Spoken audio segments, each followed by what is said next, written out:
What's going on, everybody? This Childish, we're back at it again with a brand new video for Dragalia's Lost. Today we're going to be jumping into the Wind Dragons trial, Midgardsormr, with our strongest unit in our lineup, Miss Maribelle. As you can see right here, she's leading the pack right now. We'll take a look at where she's at currently with her abilities, her equipment and whatnot, and then we'll go ahead and talk about a couple of things that I wish I knew along the way, as well as do some summons at the end of the video. So before we get into that though, let's talk about those things that I wish I knew when I first got started. I'm sure you guys have already heard about this, but if you haven't already, you definitely want to check this out. On the very bottom of the system settings, you got an option to basically change the download settings if you want to go ahead and download everything.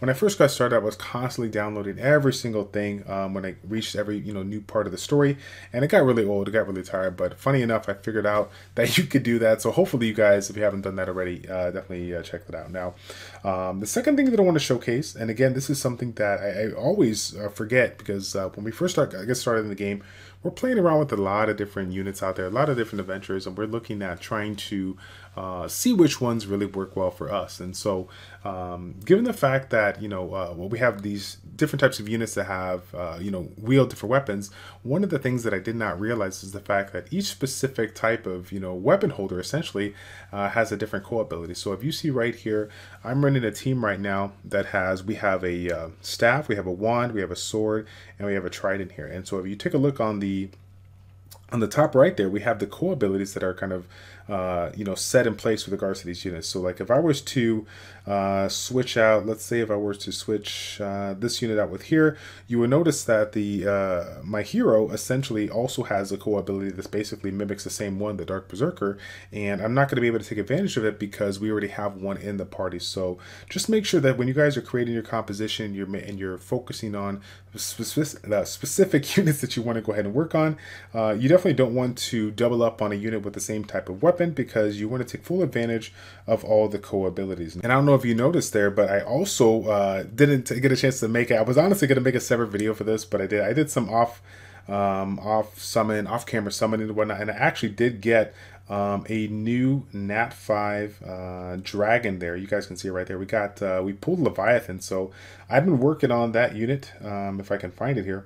Apparently I need to go in the unit so I can go ahead and pull it up here. As you can see, our dragon is actually maxed out and ready to go. We obviously will need to unbind it down the road, but right now we're just taking advantage of it maxed out at the tier 1 here. So again, pretty excited about it. Leviathan obviously is a really strong unit there, 40% strength or whatnot here. So taking advantage of it as I got right now. This is a pretty cool skill. Deals water damage to enemies directly ahead and inflicts bog without fail. So again, that bog aspect, I believe it slows the opponent down, so it is nice to have when you get the chance to take advantage of it. So now let's go ahead and run into I think that was the last thing I wanted to mention.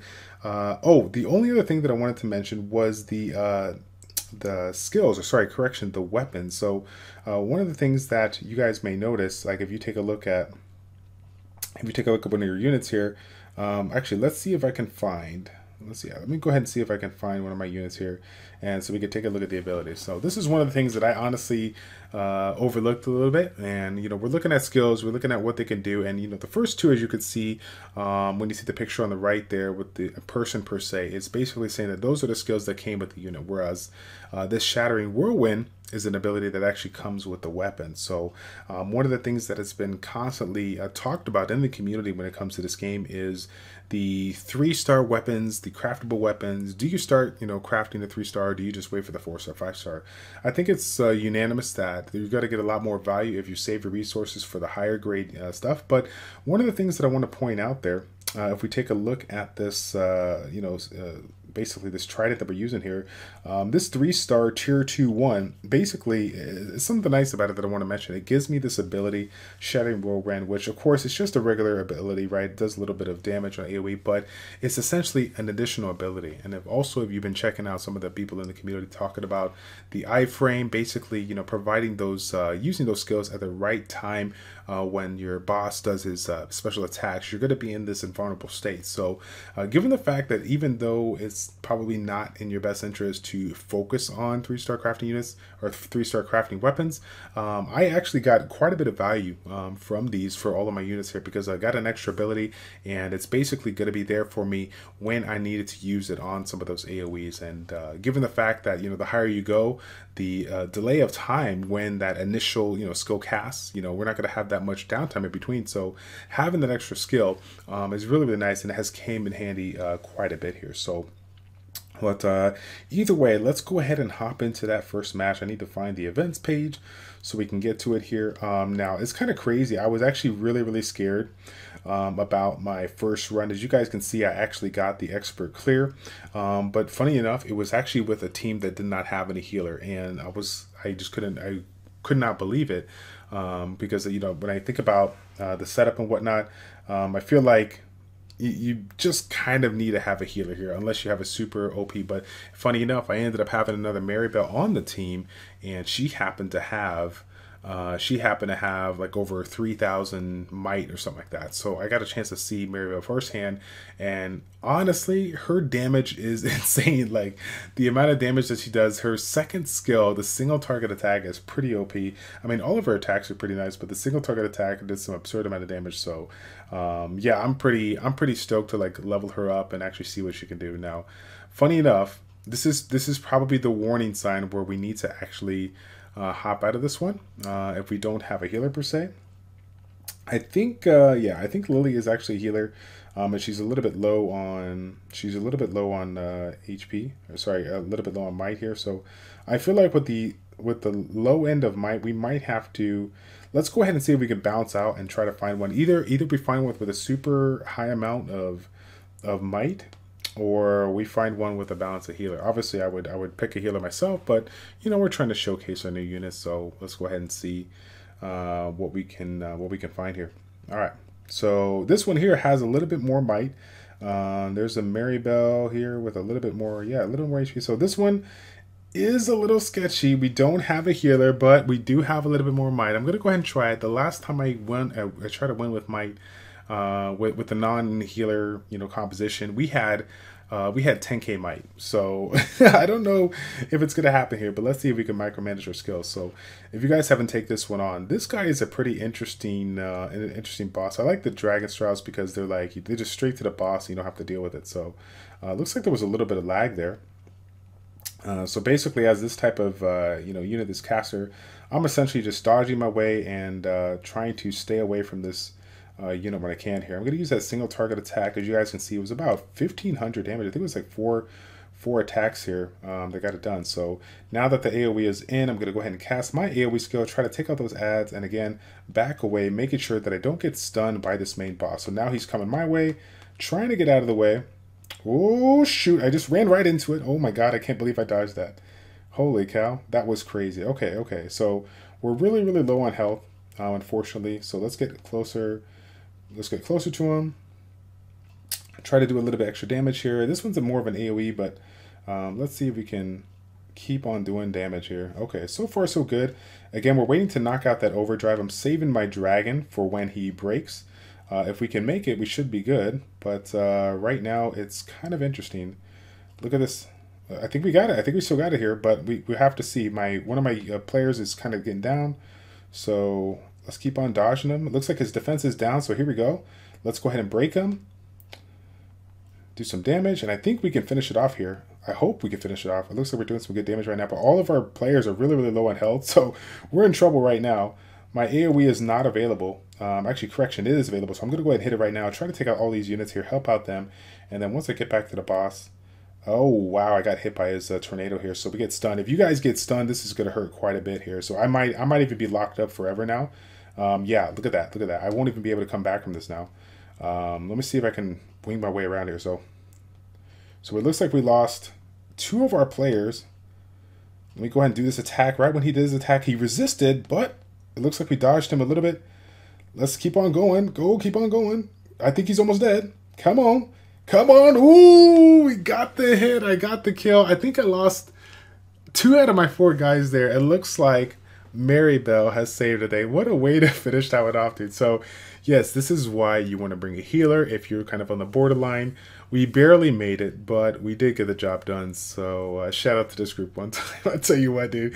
I honestly was like, man, what a fail video. We're not even going to win this one. So, now I do want to give a shout out. I'm going to go ahead and leave the a link in the description down below. I just came across a YouTuber that made a really good video on talking about the different types of adventures, the classes, and how to play around with the combos and the 4 strikes. So if you haven't checked it out, I want you to go ahead and check this out.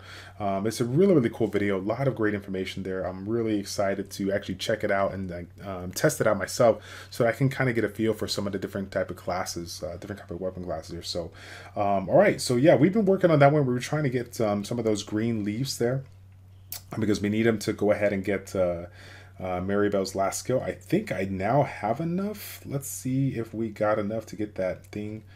Let's take a look here on the mana circle. So I think we just needed a couple more of those pieces there, but we'll see what we got here. Can we auto? Okay, yeah, we did get enough of those pieces. What are they called? Windworm scale. They're super hard to come by, and you need to get them from that wind dragon trial here. So now we got it done. Obviously, we're going to need quite a bit of material here to get this unbind, but that's okay. I was really happy. She's my first unit that I have the first three mana circles taken care of. So I'm actually excited to work on her. Oh, look at that. That's crazy. Did you guys see that? So that one skill, that one ability pushed me from 7,200 to 70. Okay, push me up 100 might, but apparently with a certain team combination, I can get over 7,500, even though I don't have it here. So that's interesting. That is really interesting. All right, so either way, let's go ahead and finish off the video with some summons. Now, if you guys are watching this, I'm actually out of town right now. I'm in Korea hanging out with the Summoners World community. They got a big event going on for the World Arena Championship. So this is probably the last video that I make for the rest of the week for this game. So just kind of hold on a minute. I'll be back here by the end of the week and make some more content. So I figured because of that, we'll go ahead and do a summon real quick. I think this is the single summon voucher. There we go. We'll do a 10-fold summon, and then probably after that, we're just gonna save our summons for a banner that we want to get a unit for. So obviously this new banner here with Lily and Leviathan, they're obviously great units. I wasn't planning on investing into them, but I mean, we were lucky enough to get that 5-star dragon, so I'm totally fine with that. So, but we've been collecting the extra Wurmprint here with the recent stories, the adventure stories, the dragon stories. So we're gonna try our luck here. Oh, no, sorry. It's kind of crazy. I always look at it because I get like when I get the gold like super quick, sometimes I feel like that's it gets kind of exciting for me. So let's see. Yeah, no, basically probably the worst pull that we can get. Not only did we get only one 4-star, it was actually a Wurmprint. So yeah, really, I mean, we can honestly just skip it right now because there's really nothing to be excited about now. This one here, we'll take a look at it. Burn res 30, flame res 3%. Now, Fireside Gathering. This is interesting. I do not know how good that is. I mean, it seems very niche, given the fact of the elemental resistance that it provides. But let me know in the chat down below if you guys use this one and who do you use it with, or maybe what situation you use it in, and I'll be sure to keep it down the road.